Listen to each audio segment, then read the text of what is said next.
नमस्कार, प्रणाम। सभी का स्वागत है अधिवक्ता महोदय में। हम लोग बात कर रहे हैं लगातार लखनऊ विश्वविद्यालय में LLB 3 ईयर्स कोर्स में, LLB 5 ईयर्स कोर्स में हो रहे आपके एग्जाम्स की। और अभी तक प्रयास किया गया है कि आपके जो पहले के पेपर रहे हैं टॉर्ट्स का, कॉन्ट्रैक्ट का, मैं 3 ईयर सेकंड सेमेस्टर की बात कर रहा हूँ, फर्स्ट ईयर में tort, contract, international law, family law, इन सब का पेपर आपका बहुत बढ़िया गया होगा, इसकी उम्मीद करते हैं। आज के अपने इस वीडियो में हम बात करने वाले हैं लॉ ऑफ क्राइम्स की। लॉ ऑफ क्राइम्स मतलब आपराधिक विधि, और इसमें आपको इंडियन पिनल कोड पढ़नी होती है। आपने पिछले सेमेस्टर में करीब 120 धाराएं पढ़ी हैं, और इस सेमेस्टर में आपका जो सिलेबस है वो 299 के आसपास से शुरू होता है, ऑफेंसेस अगेंस्ट ह्यूमन बॉडी से। और ये जो आपका लॉ ऑफ क्राइम का सिलेबस है पूरा का पूरा, उसमें जो आपका सेकंड पोर्शन है, मतलब जो आपके इस सेमेस्टर के सिलेबस के अकॉर्डिंग आपके लिए जो 10 बड़े सवाल होने वाले हैं, जहाँ से सवाल पूछे जाने की उम्मीद है, हम उनको डिस्कस करेंगे अपने इस वीडियो में। तो आइए शुरू करते हैं। एक सवाल जो चाहे वो PCSJ का पेपर हो, चाहे वो ऑनर्स का पेपर हो, चाहे 3 ईयर्स का पेपर हो, लॉ ऑफ क्राइम्स का सेकंड पार्ट सुनते ही एक सवाल सबसे पहले जहन में आता है, कल्पेबल होमिसाइड और मर्डर। दोनों की परिभाषा आपको कायदे से पता होनी चाहिए। आपको दोनों का प्रोविजन कायदे से पता होना चाहिए कि 299 में क्या है, 300 में क्या है। कल्पेबल होमिसाइड और मर्डर में अंतर। कल्पेबल होमिसाइड को मर्डर कब कहते हैं, कब नहीं कहते हैं। Culpable homicide amounting to murder, not amounting to murder का मतलब क्या होता है, एक्सेप्शंस क्या क्या है, सडन एंड ग्रेव प्रोवोकेशन का मतलब क्या है। तो आप कल्पेबल होमिसाइड की मीनिंग को देख करके आइए। When murder reduce to culpable homicide, distinguish between with relevant case laws. इस प्रकार का सवाल आपसे पूछे जाने की उम्मीद है। तो कुल मिलाकर के यहाँ पर अगर आपको मजबूत होना है तो आर वर्सेस गोविंदा से लेकर के वो सारे केस लॉज पढ़िए जहाँ पर जुडिशरी ने, प्रिवी काउंसिल ने कल्पेबल होमिसाइड में और मर्डर में अंतर किया है, दोनों में भेद किया है। उसके बाद जब हम आगे बढ़ते हैं तो आपके लिए ऑफेंसेस अगेंस्ट ह्यूमन बॉडी के अंदर ही एक जो दूसरा बड़ा ऑफेंस है, किडनैपिंग और एबडक्शन। किडनैपिंग एबडक्शन का मतलब क्या होता है, किडनैपिंग फ्रॉम लॉफुल गार्जियनशिप क्या होती है, किडनैपिंग फ्रॉम इंडिया का मतलब क्या है, किस वर्ष किस आयु सीमा तक के लोगों का कहीं जाना, बहलाना फुसलाना, उनको ले जाना किडनैपिंग कहा जाएगा, किसको एबडक्शन कहा जाएगा। तो offence of kidnapping from lawful guardianship, distinguish between kidnapping and abduction. तो आप किडनैपिंग और एबडक्शन की जो रेलिवेंट प्रोविजंस हैं उनको कायदे से पढ़िए और प्रयास करिए कि 3-4 पॉइंट्स में उनको उनमें डिफरेंस करने का प्रयास भी कीजिए। और देखिए कि किडनैपिंग का मतलब क्या किड से है और एबडक्शन का मतलब कुछ अडल्ट लोगों से है, ऐसा है क्या, इसको देख करके आइए। आपसे कभी कभी पूछा गया है कि दोनों में से कंटिन्यूइंग ऑफेंस कौन सा है, वो भी देखिएगा कंटिन्यूइंग ऑफेंस कौन सा है। उसके बाद आगे बढ़े तो अडल्ट्री को लेकर के सवाल खूब पूछा गया है। एडल्ट्री में चूंकि अभी हाल के वर्षों में पिछले कुछ नए केस लॉज हुए, कुछ नए डेवलपमेंट हुए, तो एडल्ट्री एक बर्निंग इशू हो गया। तो एडल्ट्री को लेकर के उस समय बहुत सवाल पूछे गए। तो उम्मीद है कि एडल्ट्री को लेकर के सवाल दोबारा से आए। तो एडल्ट्री में आप देखिएगा कि डिस्कस इन ब्रीफ एडल्ट्री के विषय में, इसकी कॉन्स्टिट्यूशनलिटी, इसकी संवैधानिकता, जो कि अभी आप जो मैं रिसेंट केस लॉज बता रहा हूँ वहाँ जब पढ़ेंगे तो कुछ दूसरी स्थिति है, पहले की स्थिति कुछ दूसरी थी। Is it A continuing offence, क्या ये कंटिन्यूइंग ऑफेंस है। मैं कंटिन्यूइंग ऑफेंस वाली बात बार बार इसलिए कह रहा हूँ क्योंकि कई बार सवालों में कंटिन्यूइंग ऑफेंस से ही शुरुआत करके सवाल पूछा गया है, तो जानते रहिएगा। अगर आपसे पूछा जा रहा है तो भी लिख सकते हैं, नहीं पूछा जा रहा है तो भी लिख सकते हैं, कुछ उसमें वो आपकी कॉपी को संवारेगा ही।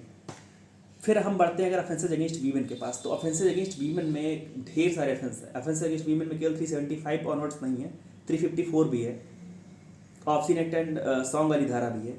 तो ऑफेंसेस अगेंस्ट वीमेन में आप outraging the modesty of women, obscene act and song, test of obscenity. Test of obscenity आपसे कई बार पूछा गया है, केस लॉज पूछे गए हैं कि टेस्ट ऑफ ऑब्ससेनिटी के केस लॉज बताइए, या केस लॉ का ही नाम पूछ करके पूछा गया है कि इसके विषय में बताइए कहाँ का टेस्ट है।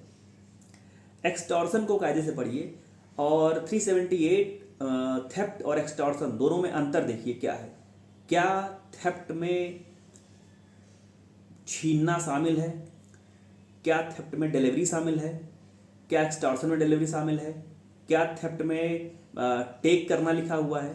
जैसे थेफ्ट की आप जब डेफिनेशन पढ़ते हैं तो वहाँ पर लिखा हुआ है वहाँ पर, और एक्सटॉर्शन में यही अंतर है कि थेफ्ट में आप वो चीज़ खुद से लेते हैं, एक्सटॉर्शन में वो चीज़ डिलीवर करवाते हैं। तो थेफ्ट के और एक्सटॉर्शन के अंतर को कायदे से पढ़िए और प्रयास करिए कि 5-7 पॉइंट्स में आपको ये चीज़ जानकारी, इलस्ट्रेशन खूब कायदे से पढ़िएगा।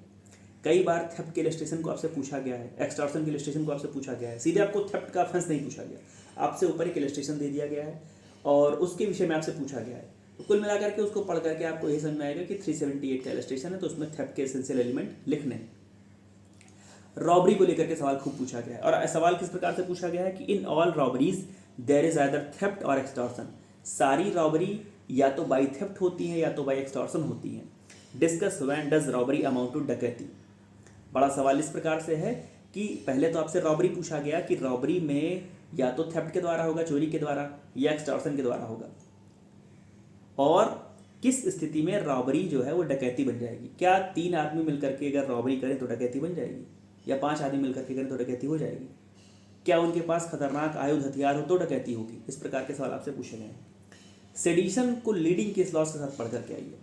सेडिशन पर जो लीडिंग केस लॉज है उनको भी देखिए, कॉन्स्टिट्यूशनैलिटी देखिए, उसकी संवैधानिकता देखिए, whether is exciting violence necessary to constitute sedition. क्या वायलेंस के लिए प्रेरित करना जो है वो नेसेसरी है टू कॉन्स्टिट्यूट सेडिशन, या हम केवल पर्चे छाप करके रखे हुए हैं कि कल हम प्रधानमंत्री की रैली में ऐसा कुछ करने वाले हैं तो वो सेडिशन हो सकता है। क्या किसी विदेशी राष्ट्राध्यक्ष के देश में आने पर हम कुछ ऐसा करने वाले हैं जिससे राष्ट्र की जो गरिमा है उस पर ठेस पहुंचे, कलंक लगे, तो क्या वो सेडिशन है। इस प्रकार के सवाल। मिसचीफ का मतलब क्या है, मीनिंग क्या है मिसचीफ की। छोटे छोटे ऑफेंसेज हैं। मिसचीफ हो गया, मिस अप्रोप्रिएशन ऑफ प्रॉपर्टी हो गया। मिस अप्रोप्रिएशन ऑफ प्रॉपर्टी आपराधिक मतलब अपनी संपत्ति का दुर्विनियोग, तो मिसचीफ है। रिश्ती जिसको बोलते हैं, रिश्ती का एक बहुत बढ़िया एग्जाम्पल है कि आपने किसी के खूंटे से उसकी गाय खोल दी। अब उसके खूंटे से आपने गाय खोल दी, वो गाय आपके पास भी नहीं आनी है, वो गाय उसके पास भी नहीं जानी है, कहाँ गई आपको पता ही नहीं है, तो मतलब आपने मिसचीफ कर दिया। Criminal miss appropriation of property का मतलब क्या होता है, अगर कोई मृत लाश पड़ी हुई है और उस लाश से आपने वो कोई सामान निकाल लिया, उसका जेवर निकाल लिया, तो आपने कौन सा ऑफेंस किया है। इस प्रकार के सवाल आपसे पूछे गए।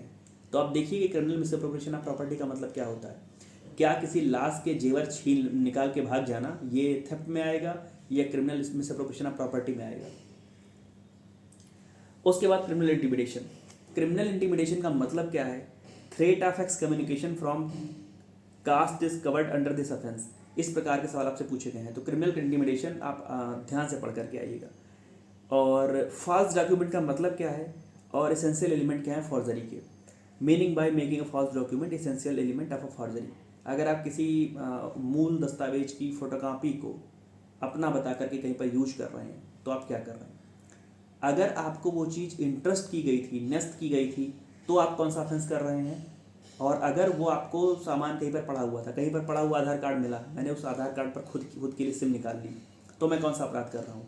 और अगर किसी ने मुझे अपना आधार कार्ड अपने पास रखने के लिए दिया है कि इस आधार कार्ड को अपने पास रखिए, अगर उसने मेरे पास इंटरेस्ट किया हुआ है, न्यस्त किया हुआ है, तो मैंने अगर उस आधार कार्ड की कॉपी बना करके अपने लिए सिम कार्ड निकाल लिया, तो मैंने कौन सा अपराध किया है। इस प्रकार के सवाल आपसे पूछे जाते हैं।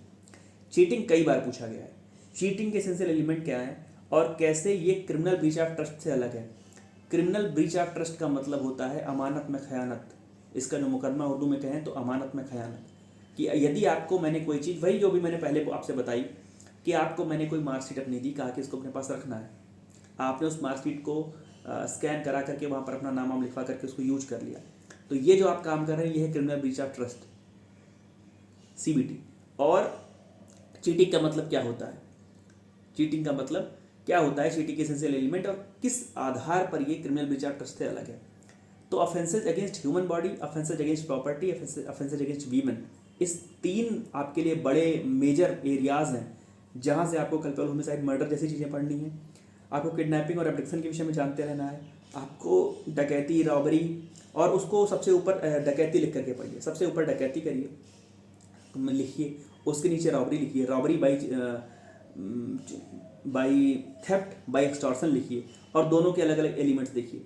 क्योंकि थेफ्ट की जो डेफिनेशन है उसमें थोड़ी सी चीज़ें कुछ और मिलेंगी तो रॉबरी हो जाएगा। वो पढ़ना आपको है कि थोड़ी सी चीज़ें क्या आपको रॉबरी करा देंगी। आप गए थे चोरी करने के लिए, 2-3 लोग कहीं पर गए चोरी करने के लिए। चोरी करते करते उन्होंने किसी के ऊपर हमला कर दिया और वो हर्ट का मामला, ग्रीवियस हर्ट का मामला हो गया, या अटेम्प्ट टू मर्डर कर दिया। तो वहाँ पर वो अपराध किस रूप में बदल जाता है, इस प्रकार से पढ़ करके आइए। एक्सटॉर्शन देख लीजिएगा, सेडिशन देख लीजिएगा, मिसचीफ देख लीजिएगा, तुलनात्मक अध्ययन करिए। 2 ऑफेंस जो एक जैसे लगते हैं उसमें तुलनात्मक अध्ययन करिए।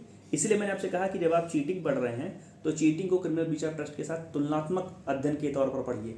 देखिए दोनों में क्या सिमिलरिटीज़ हैं, लगती हैं, जो ऊपर से अपरेंट हैं, लेकिन वास्तव में जब आप उसके मूल में जाते हैं, जब आप उसके अंदर जाते हैं, तो आप पाते हैं कि नहीं, दोनों में अंतर है। तो ये आपके लिए क्रिमिनल लॉ का मैं कहता हूँ कि जो पहला बड़ा पेपर है जो ख़त्म हुआ, और अगली बार आपके पास CRPC रहेगा, एविडेंस रहेगा, तो वो सारी चीज़ें मिला करके आपको बड़ा क्रिमिनल लॉयर बनाएंगे। आपका जो सिलेबस है आपको बड़ा क्रिमिनल लॉयर बनाएगा।